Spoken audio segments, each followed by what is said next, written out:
இப்போது சென்னை தமிழ்நாடு எதை எடுத்துக்கிட்டாலும் ஒன்று வறட்சியால் பாதிக்கப்படுது, இல்லைன்னா அதே ஆண்டில் வெள்ளத்தாலும் பாதிக்கப்படுது. இந்த முரண்பாட்டை நீங்கள் எப்படி பார்க்குறீங்க? இது சென்னையில் மட்டும் கிடையாது, த்ரூஅவுட் வேர்ல்டு, உலகம் முழுவதுமே ஒரு பக்கம் மழை வெள்ளத்தால் பாதிக்கிறாங்க, அப்படி இல்லைன்னா வறட்சியால் பாதிக்கிறாங்க. மழை வெள்ளத்தால் பாதிக்கும்போது அதுக்கு ஒரு நிவாரண நிதி போட்டு கவர்மெண்ட்டு நிறைய செலவு பண்ணுறாங்க. வறட்சியால் பாதிக்கும்போது அதுக்கு ஒரு நிவாரண நிதி போட்டு கவர்மெண்ட்டு அதெல்லாம் செலவு பண்ணுறாங்க. என்ன விஷயம் அப்படின்னா, இந்த வறட்சியையும் மழைக்காலத்தையும் எப்படி ஹேண்டில் பண்ணுறதுன்றது மக்களுக்கும் தெரியல, அரசாங்கங்களுக்கும் தெரியல. அது தமிழ்நாடு கவர்மெண்ட் ஆகட்டும், இந்தியன் கவர்மெண்ட் ஆகட்டும், உலக நாடுகளில் இருக்கிற எல்லா கவர்மெண்ட்ஸ் ஆகட்டும், வறட்சியை எப்படி சமாளிக்கணும்னு தெரியல, மழையை எப்படி சமாளிக்கணும்னு தெரியல.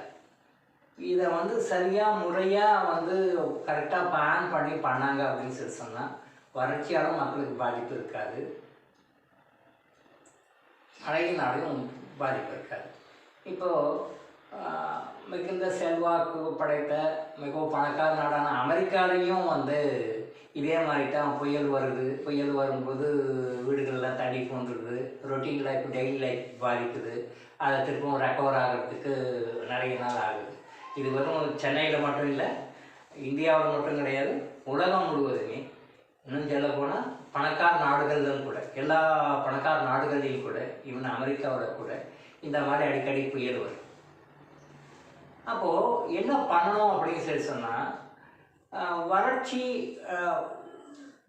வெயில் ரொம்ப அதிகமாக இருக்குது, அதனுடைய தாக்கத்தை அதை சமாளிக்கணும், அது செய்யணும் அப்படின்னு சொல்லி சொன்னால் அதுக்கு என்ன செய்யணுன்றத ஒரு ப்ராஜெக்டை அவங்க டெவலப் பண்ணிக்கணும். மக்களுக்கும் அந்த பொறுப்பு இருக்குது, அரசாங்கங்களுக்கும் அந்த பொறுப்பு இருக்குது.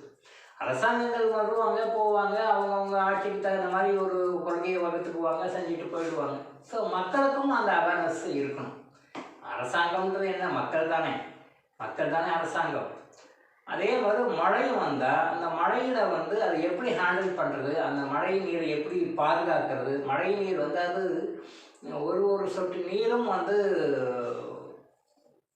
மனிதனுக்கு ரொம்ப அவசியம். உலகத்தில் இனி வருங்காலத்தில் தண்ணீருக்காக போயிடும் சூழ்நிலை வரும் அப்படின்னு சொல்லி அரசியல் பொருளாதார நிபுணர்கள் சொல்லிட்டு இருக்காங்க. தண்ணீருக்காக போராடுகின்ற நிலை வரும், தண்ணீருக்காக போராடுகின்ற நிலைமை ரொம்ப அதிகமாகி நாடுகளுக்குள்ளே கூட தண்ணீர் ஷேரிங்கில் சண்டைகள் வரும் அப்படின்னு சொல்லிட்டு நிபுணர்கள் சொல்லிட்டு இருக்காங்க. அது உண்மைதான், உண்மைதான்.